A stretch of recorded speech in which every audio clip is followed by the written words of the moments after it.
Foi. Bom, gente, boa noite. Meu nome é Érica Ponciana, estou muito feliz da gente poder estar aqui neste momento. Eu sou uma das fundadoras da Escola da Consciência, a primeira escola da consciência do Brasil, que traz essa proposta de desenvolvimento das consciências, né, consciência emocional, consciência espiritual, consciência social. Então, nossa missão é realmente ajudar as pessoas a atingir um autocuidado, saúde mental, através de autoconhecimento. Então, estou muito feliz e muito honrada de estar esse momento aqui com vocês. Então, aproveitem muito esse conteúdo maravilhoso que o G vai trazer e espero que a gente possa aprender juntos aqui e colocar os nossos objetivos, nossos sonhos aí no ar. Então vamos lá. Bom, quero primeiro agradecer a Érica pelo convite, né, pela participação. A escola depois ela vai mostrar mais detalhes, mas tem vários cursos bem interessantes, né? E a gente está começando a tratar de procrastinação agora lá, né? Então, para isso a gente criou essa primeira aula. Procrastinação nunca mais, né? Aqui tem meus contatos, depois eu posso passar também, né? Rapidinho sobre mim, né? Então, sou psicanalista, escritor e faço doutorado em teoria literária lá na USP. E sou professor da One Mind, da Escola da Consciência. Tenho um agora saindo do forno, está quase à venda aí, teve o financiamento coletivo, já está quase à venda, que foi escrito junto com o Maurício. Tem um livro que já tem um tempo, que é o Manual de Sobrevivência na Escrita, que até fala algumas coisinhas de procrastinação para escritores, tá?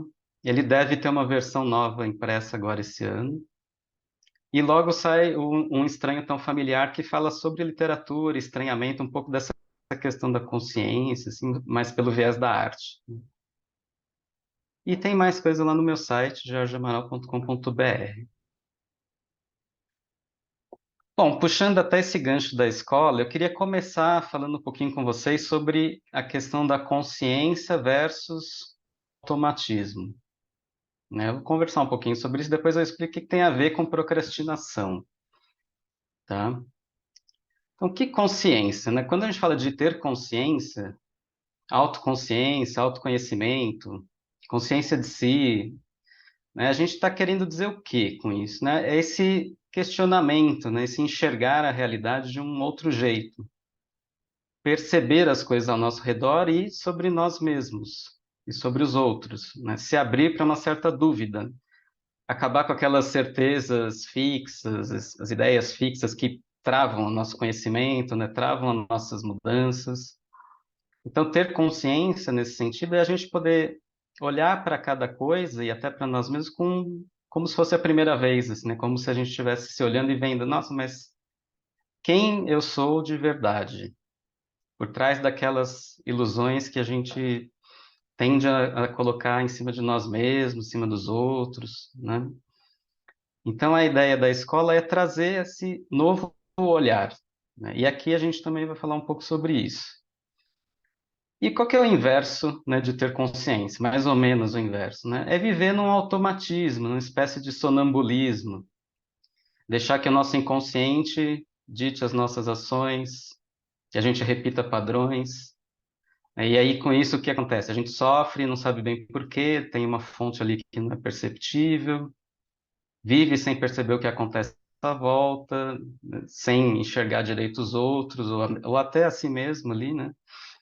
Vivendo em ilusões, em idealizações, projeções. Então a gente vive como aquele, né, cavalo com arreio ali, aquele treco que tapa a visão, olha só para um lugar, não consegue direito manejar as coisas que estão acontecendo, vive no automático, né? Essa é a diferença de ter consciência. Quando a gente tem consciência, a gente sai do automático. E nem sempre isso é agradável, né? Às vezes no começo isso é um pouquinho, dói um pouquinho, né? Tem uma angústia aí que vem, que a gente começa a olhar, descobrir coisas que a gente não queria descobrir, que estava mais fácil deixar de lado, deixar debaixo do tapete ali. Isso em todos os sentidos, tanto da realidade, né? Pensar, bom, nossa, o mundo precisava ser como é, será que podia ser diferente, né? Ah, aquela outra pessoa, nossa, agora eu entendo por que que ela faz aquilo que ela fazia. Antes eu só brigava. E de nós, pior ainda, né? Que aí a gente olha e fala, nossa, eu acho que eu não sou bem o que eu imaginava, né? Acho que tem umas coisinhas aí que precisavam consertar, precisavam mudar.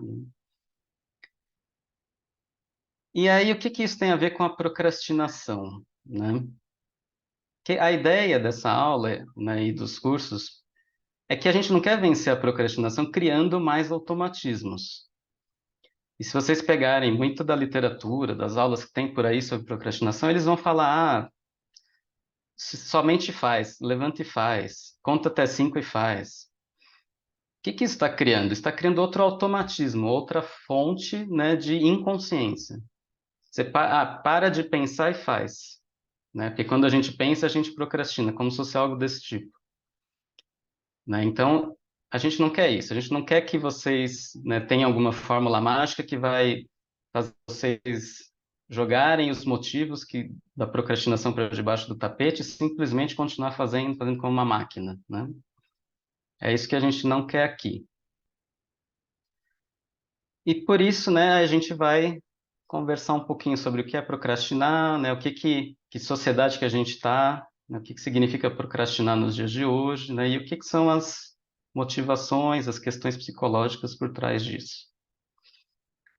Né, então, se você pegar o dicionário, ele vai falar lá que procrastinar é deixar para outro dia ou para depois, adiar, delongar, postergar. Deixar, uma coisa bem genérica, assim, simplesmente deixar alguma coisa, né, o quê? Né? No fundo é qualquer coisa, tarefas, projetos, desejos, que é mais grave, né? Quando você deixa um desejo para depois, mudanças de vida, mudanças de casa, de lugar, de emprego, de relacionamento, começos e términos. Às vezes a gente não consegue começar, né, uma coisa, não consegue falar com aquela pessoa que a gente queria falar, não consegue começar um projeto.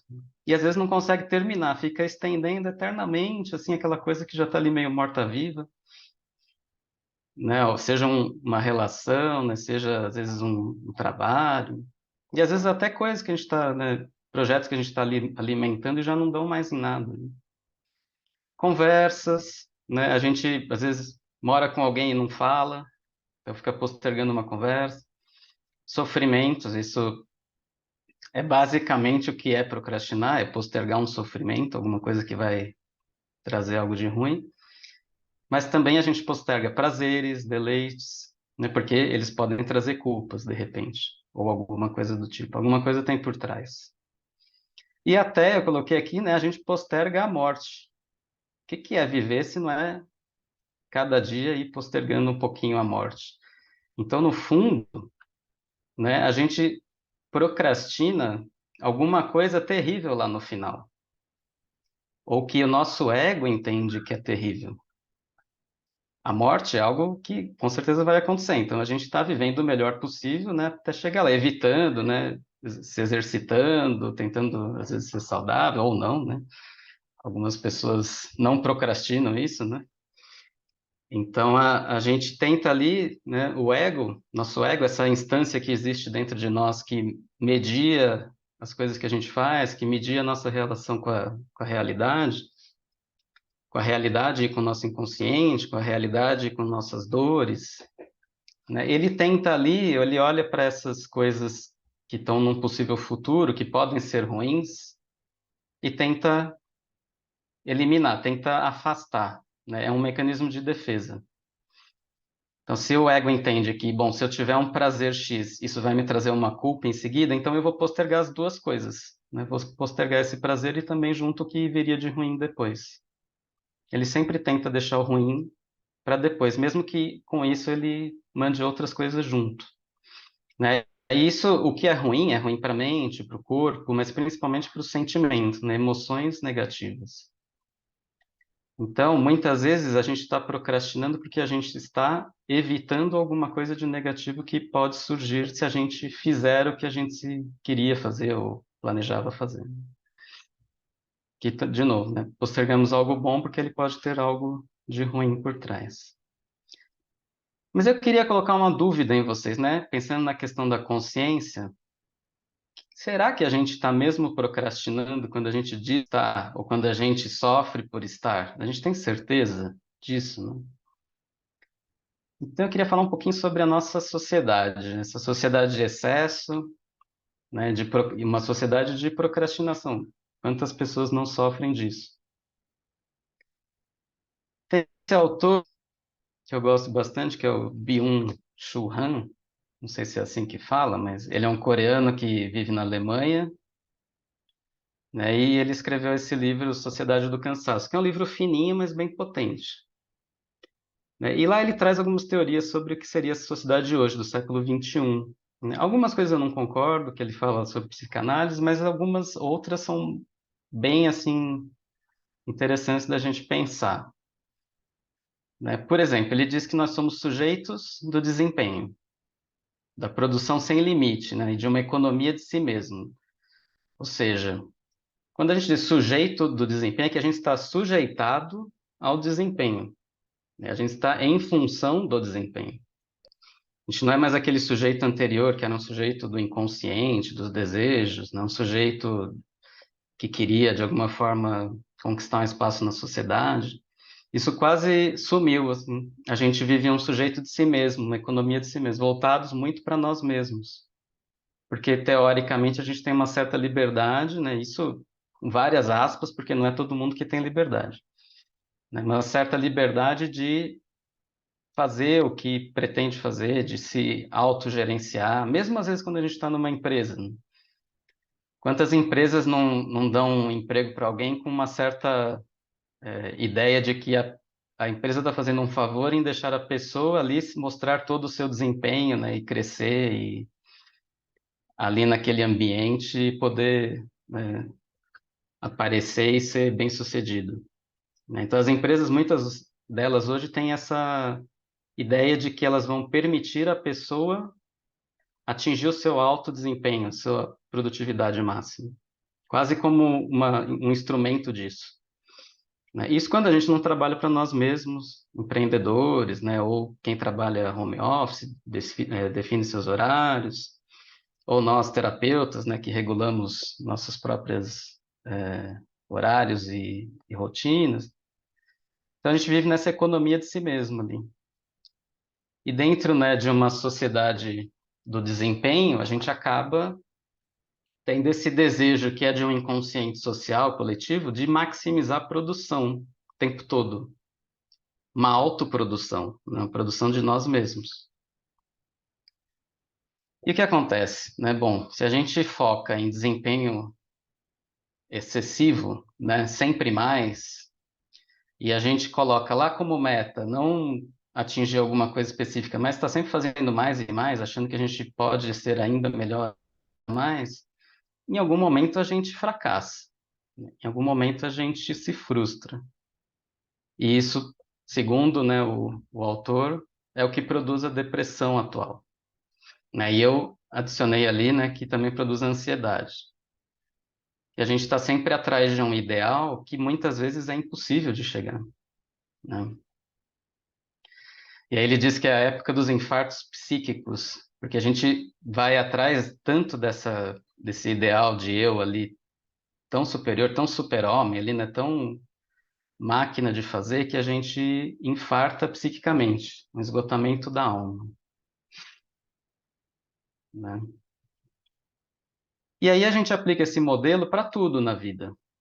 É o modelo do excesso produtivo. Até no lazer. Quanto a gente não ouve, né? Eu ouço muito quando atendo pacientes assim, eu passei o fim de semana, mas fiz quase nada.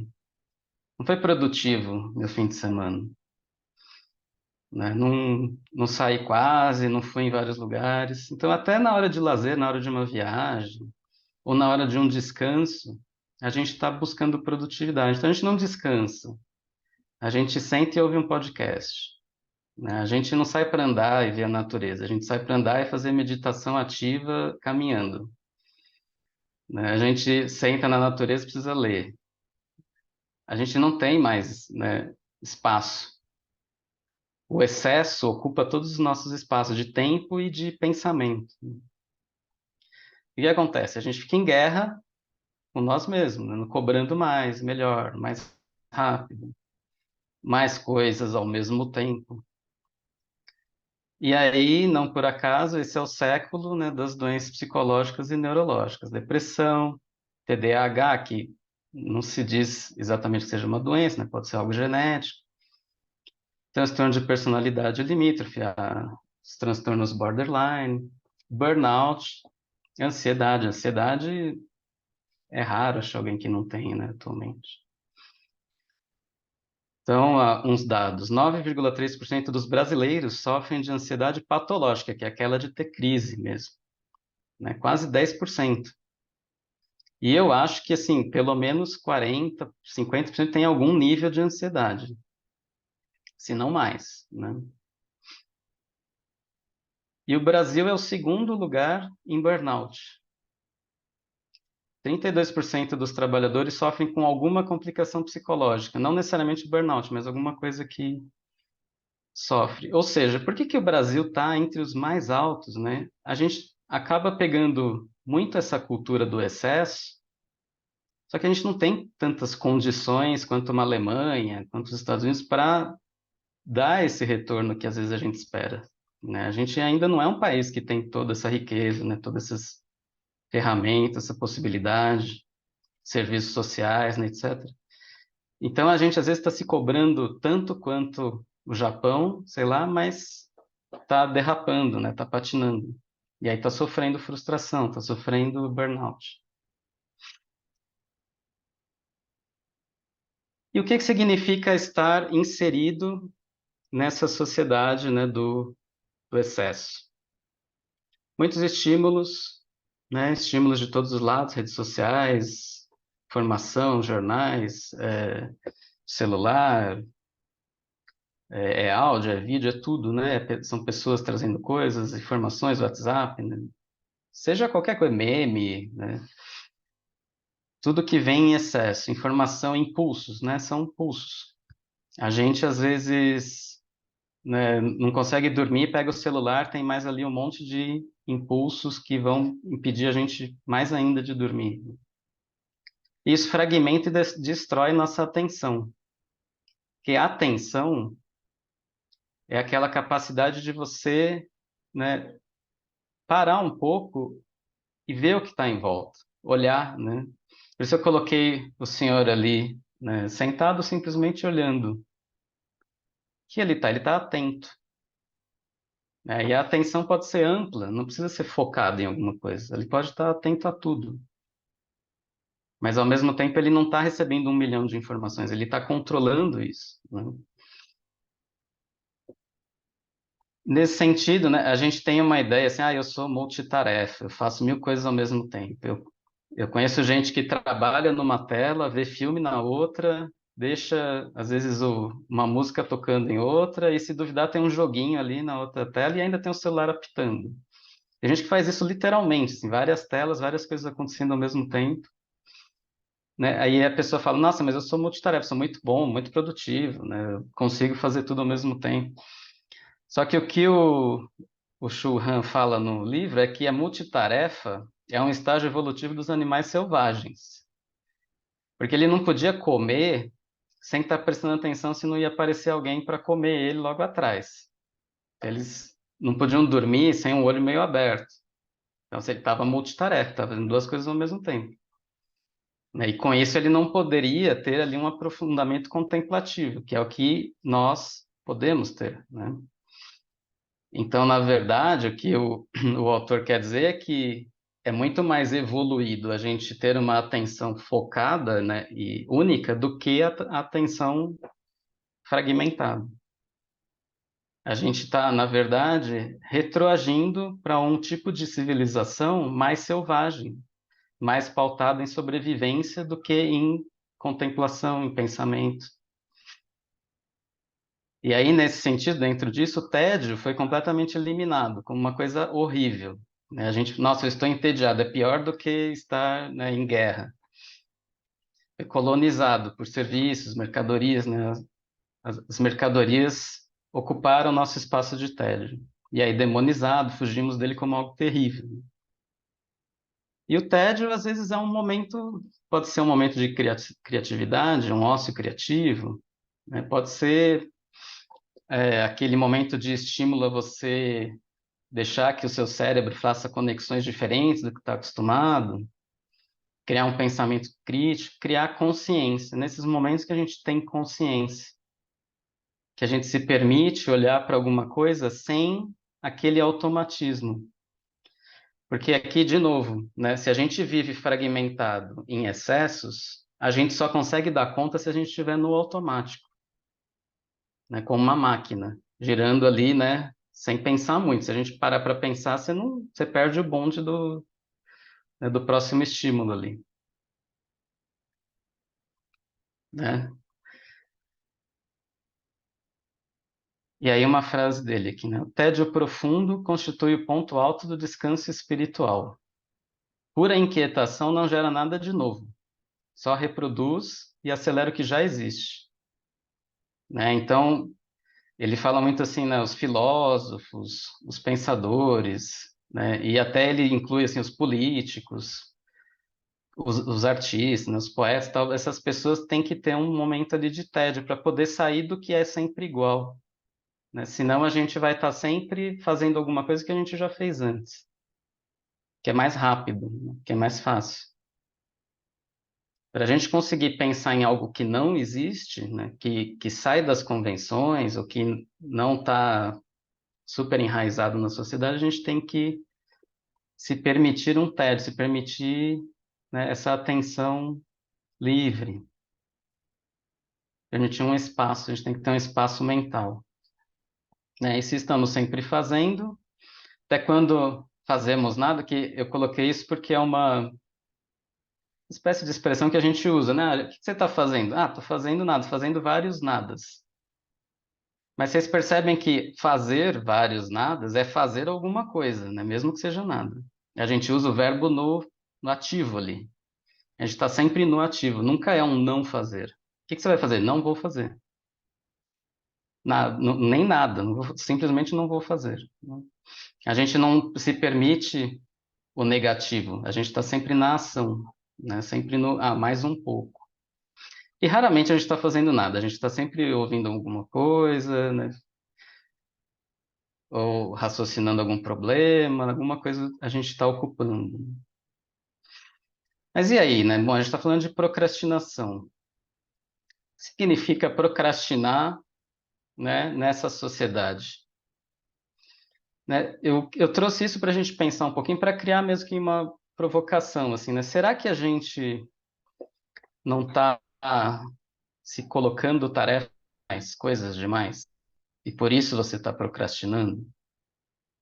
Será que você está mesmo procrastinando ou será que não existe tempo hábil para tudo isso, né?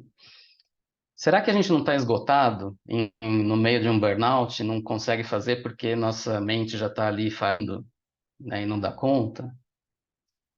Será que a gente procrastina porque a gente não consegue focar, né? Nossa atenção está completamente fragmentada, né? É que nem a Bárbara falou, se tivesse 55 horas, né? Ainda assim a gente ia entupir de coisas para fazer, né? Será que a gente tem um problema de lidar com o tédio? Porque tem tarefas, tem coisas que a gente tem que fazer que às vezes são bem entediantes, né? E às vezes a gente não faz porque não consegue lidar com isso, né? Alguma coisa às vezes mais repetitiva, né? Quem é que consegue, sei lá, lavar a louça sem ouvir alguém falando um vídeo do YouTube, né? Ou podcast, né? Quando a gente consegue fazer coisas entediantes e simplesmente fazer, né? Então, às vezes a gente procrastina por esses motivos. Por isso que eu trouxe essas reflexões. Mas também tem outros, né? Aqui eu trouxe uma frase do Sadhguru que fala que um caminho para a consciência é se manter em dúvida, né? Então, trouxe um ponto de dúvida para vocês. Mas agora, saindo da sociedade dos extremos lá, vamos pensar um pouquinho o que será, então, que vocês, né, procrastinam. O cachorrinho é o Pug da procrastinação aqui. O Pugzinho da procrastinação, ele está em vários slides. Será que a gente procrastina necessidades básicas de sobrevivência, por exemplo, financeira, física ou afetiva? Né? Ou, por exemplo, nesse sentido seria, eu estou procrastinando as atividades do meu trabalho que podem me levar a uma demissão. Então vai comprometer a minha sobrevivência financeira. Ou eu estou procrastinando cuidar da minha saúde, né? Ou cuidar dos meus relacionamentos. É ali, o pugcrastinação. O que a gente está procrastinando, né? Pensem que esse primeiro item é um colocar-se em risco. Então, tem alguma coisa por trás grave, né? Se você está se pondo em risco, essa procrastinação é grave.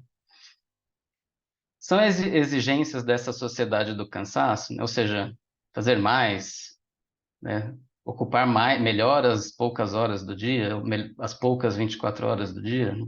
Fazer melhor, fazer mais bem feito.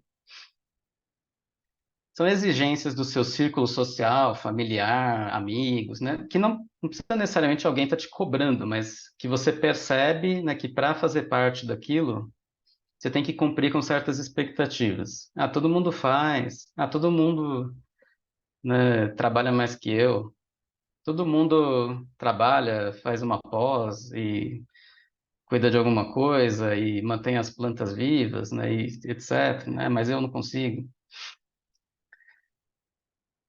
Vontades pontuais, mas que são importantes. Às vezes algum prazer, sei lá, ir no cinema, é, fazer uma viagem, alguma realização, está procrastinando. E pode ser também algo de trabalho, né? Eu quero, sei lá, fazer um curso, quero começar uma pós, quero, né, qualquer coisa mais pontual. E aí tem as coisas que pegam mais, assim, né? Atitudes que transformariam a sua vida, pode ser em menor, né, ou maior escala. Sei lá, mudar de cidade. A Érica, por exemplo, mudou de cidade, eu também, né, mudar para um lugar mais distante. Às vezes a gente procrastina, né? Porque é uma coisa que vai dar trabalho, vai trazer algum sofrimento. Lidar com questões internas, né? Eu coloquei ali, né? Espiar as nossas sombras. Isso a gente procrastina muito, né? Porque o tapete ali que a gente gosta de deixar tudo embaixo, quando a gente levanta é um perigo, né? Então a gente procrastina. Às vezes fazer terapia, né? Às vezes encarar alguma coisa que a gente precisa mudar na nossa vida que a gente não tá afim, né? Um jeito de ser, uma ideia fixa, um sofrimento. Outra coisa que as pessoas, né, quando estão perdidas lá na sociedade dos excessos, deixam para trás os desejos verdadeiros do eu interior. Se a gente está no automático, a gente não faz ideia de que desejos são esses. A gente está entupido por toda aquela trama de coisas para fazer e coisas que as pessoas acham que a gente tem que fazer, né? E estímulos, ideias dos outros, obrigações e tal. E esses desejos verdadeiros estão ali, né? Esqueci. Você vai lembrar deles lá na aposentadoria. Ah, eu tive um dia vontade de fazer, mas agora já é tarde. E muitas vezes é isso que traria sentido, né? Porque um dos problemas de viver no automático é que chega às vezes algum momento que a gente perde o sentido. Por que que eu estou fazendo tudo isso? Né? Afastamos a consciência de si mesmo. E outra coisa que, né, a gente acaba procrastinando é descansar. Às vezes tem algum lazer. E o descanso virou outra coisa muito mal vista, né? Ah, tô descansando, você é preguiçoso. Eu tô descansando, você não está dando conta. Mas não é bem assim, né? Até, né, no livro ele fala assim, até Deus descansou um dia inteiro. Quem é que se dá um dia inteiro, às vezes, de descanso, né? E aí, uma coisa que eu gosto de pensar em relação à procrastinação é que existem duas forças, né? Duas forças colidindo ali e seu ego ali no meio.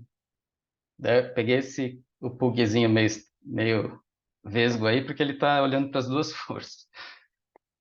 Uma que faz a gente conseguir fazer aquilo que a gente quer fazer, que é essa aqui que está na esquerda, a roxa, e uma outra que impede a gente de fazer.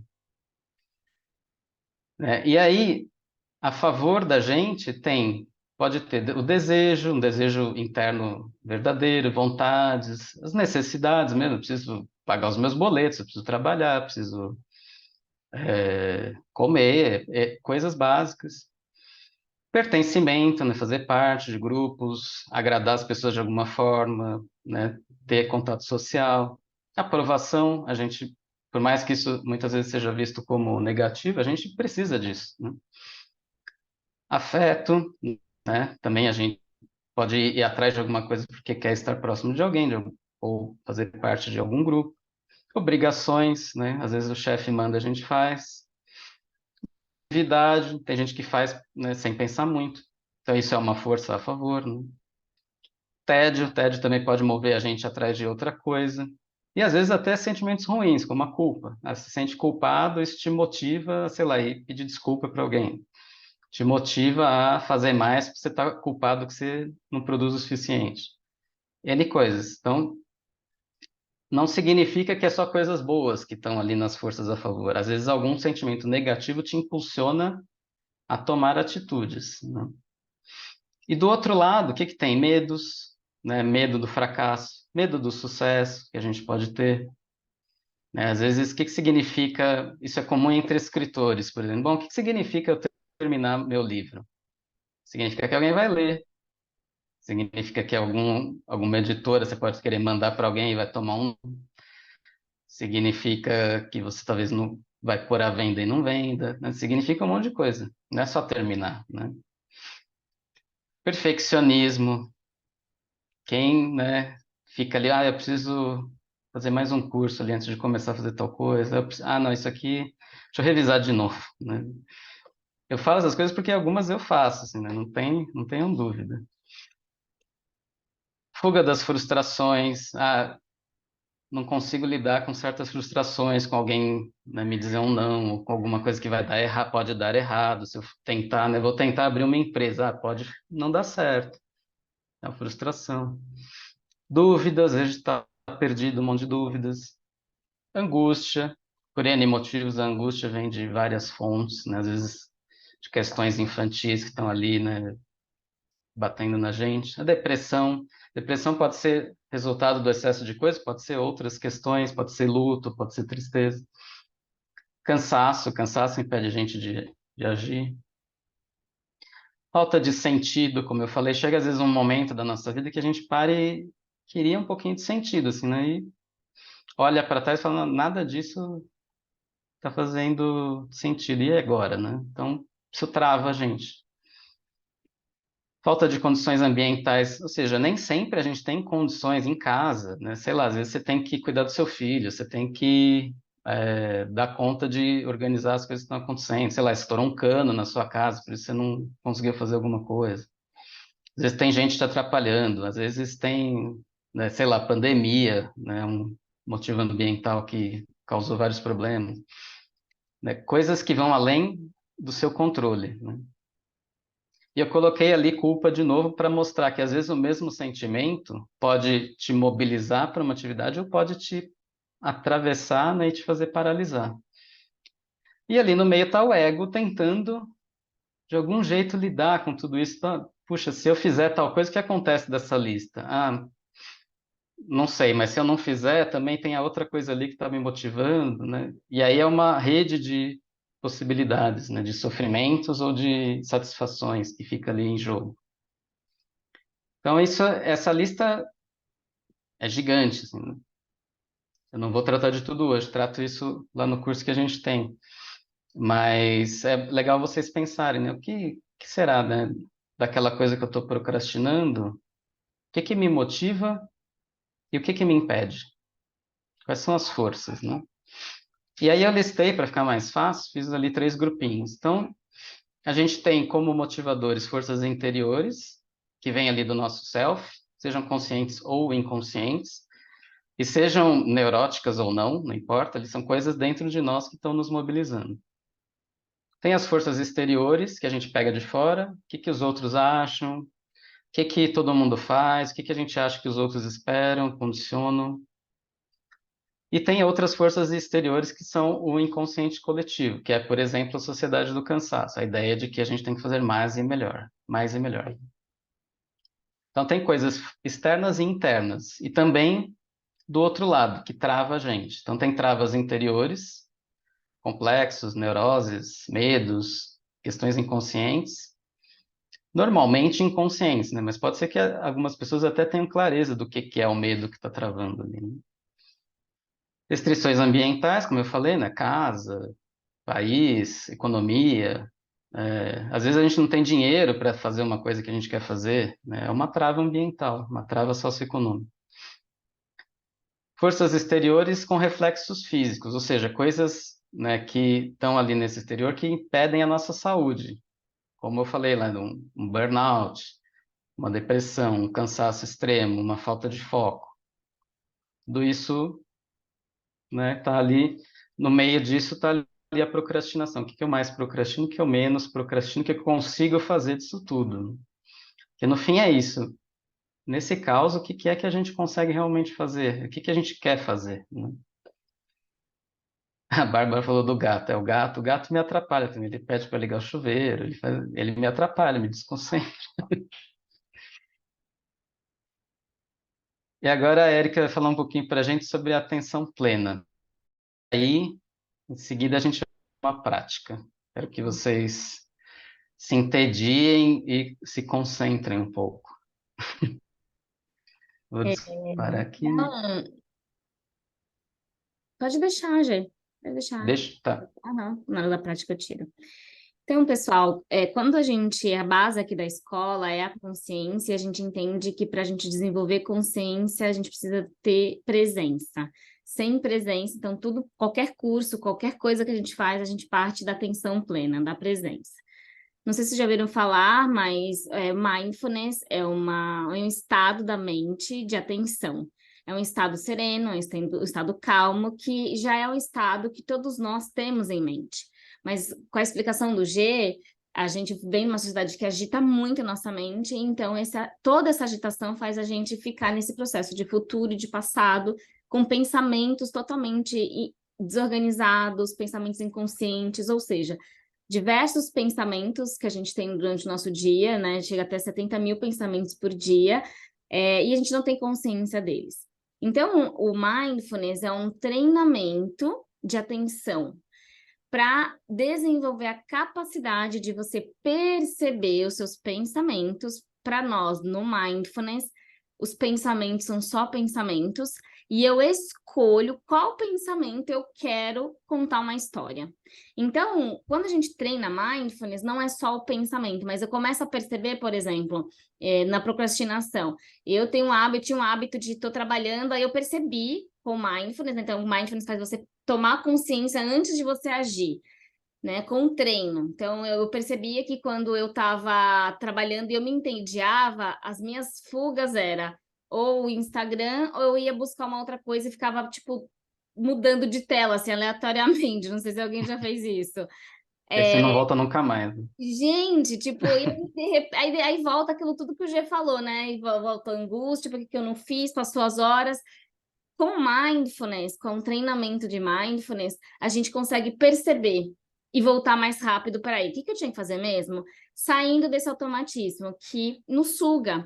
Então, a partir disso, a gente começa a desenvolver uma capacidade de ter maior consciência do agora, das suas percepções e das suas necessidades. Então, sem isso, na nossa concepção de escola, a gente acha muito difícil você colocar, por exemplo, uma prática de, como o pessoal fala, gestão de tempo. Não existe para a gente gestão de tempo, existe gestão de atenção.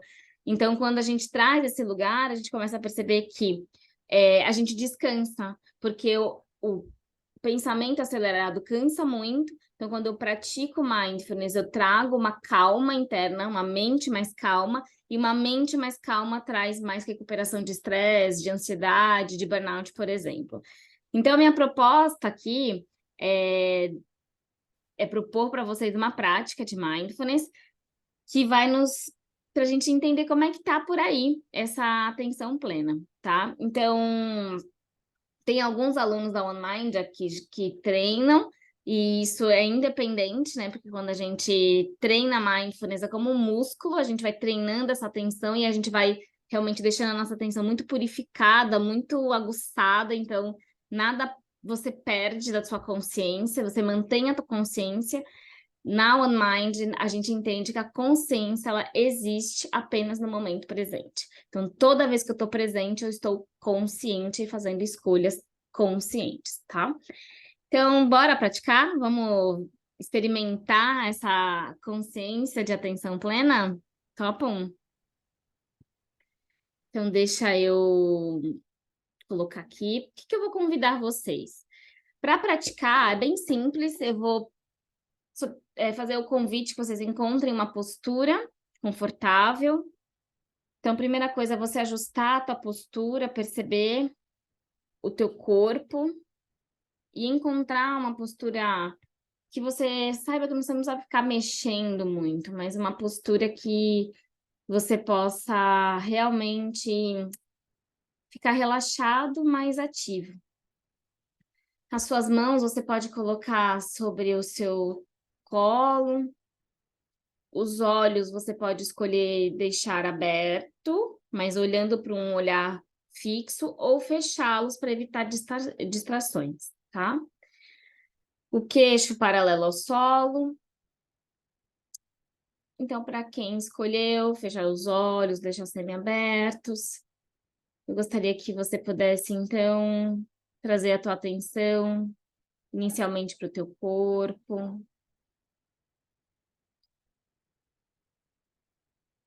E aí percebe primeiro os sons à sua volta, percebe o momento presente acontecendo. Amplia os sons à sua volta.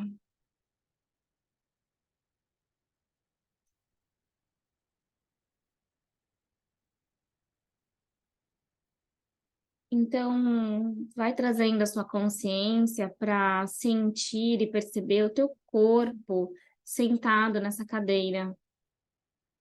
Na prática de mindfulness, a gente busca reconhecer tudo que está na experiência do agora.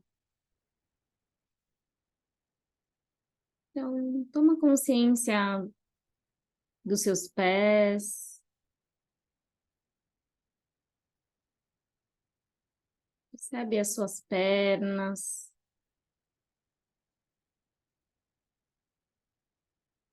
E se você perceber que está fazendo muito esforço, tenta soltar.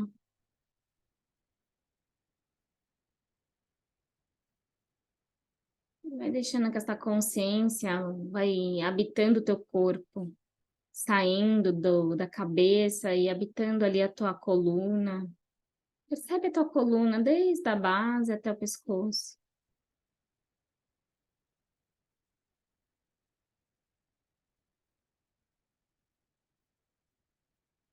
Talvez você queira fazer 3 respirações profundas e a cada respiração você entrega para essa presença, para esse descanso, para essa mini férias, sem fazer nada. Só perceber a si mesmo.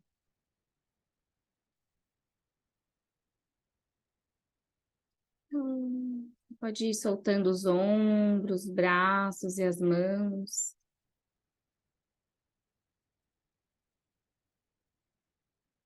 Soltando a garganta.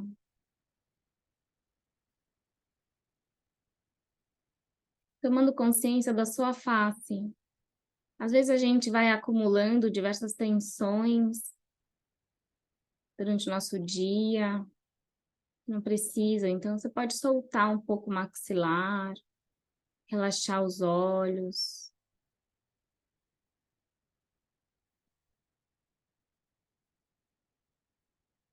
E o topo da cabeça. E por alguns instantes, leva toda a tua atenção para perceber o seu corpo respirando.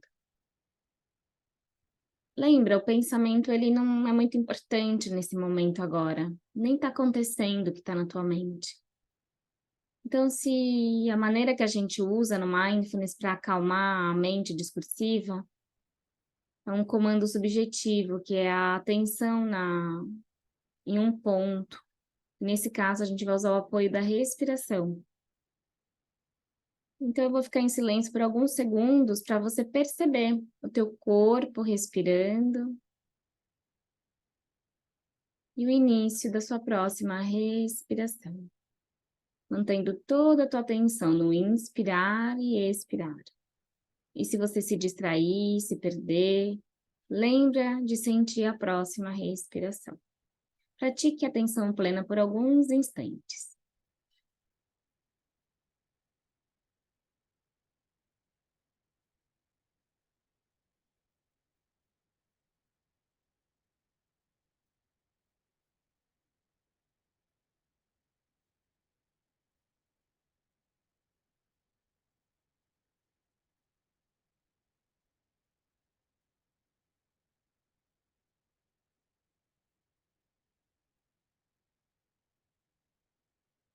Muito bem.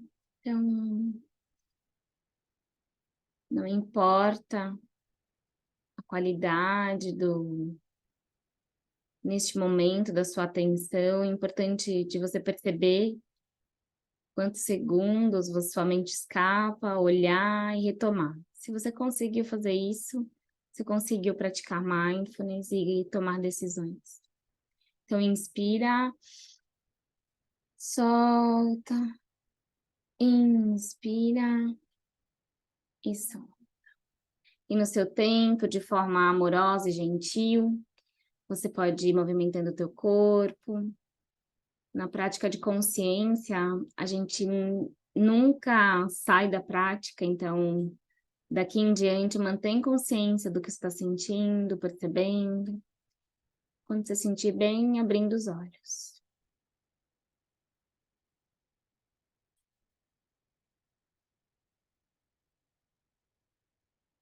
Todo mundo bem aí?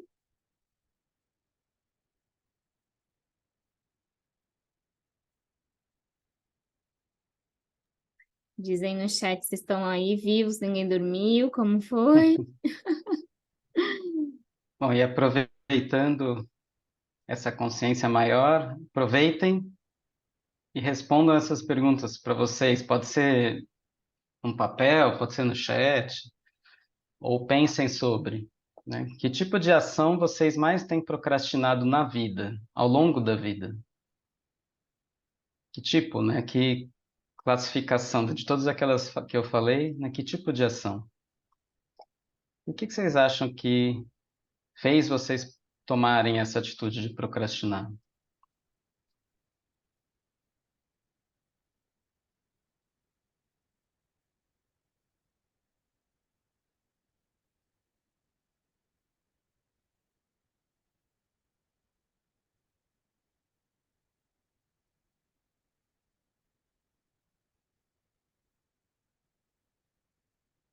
E aí depois pensar se tem aí escondido algum desejo do seu eu interior, algo que traria mais sentido para a vida e que você também tem procrastinado, deixado para depois, deixado para mais para frente, né? O que será que faz, né? O que que te impede de realizar, né? Ou de pelo menos tentar?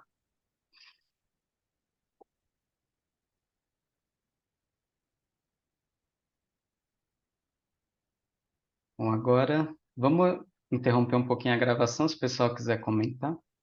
Uhum.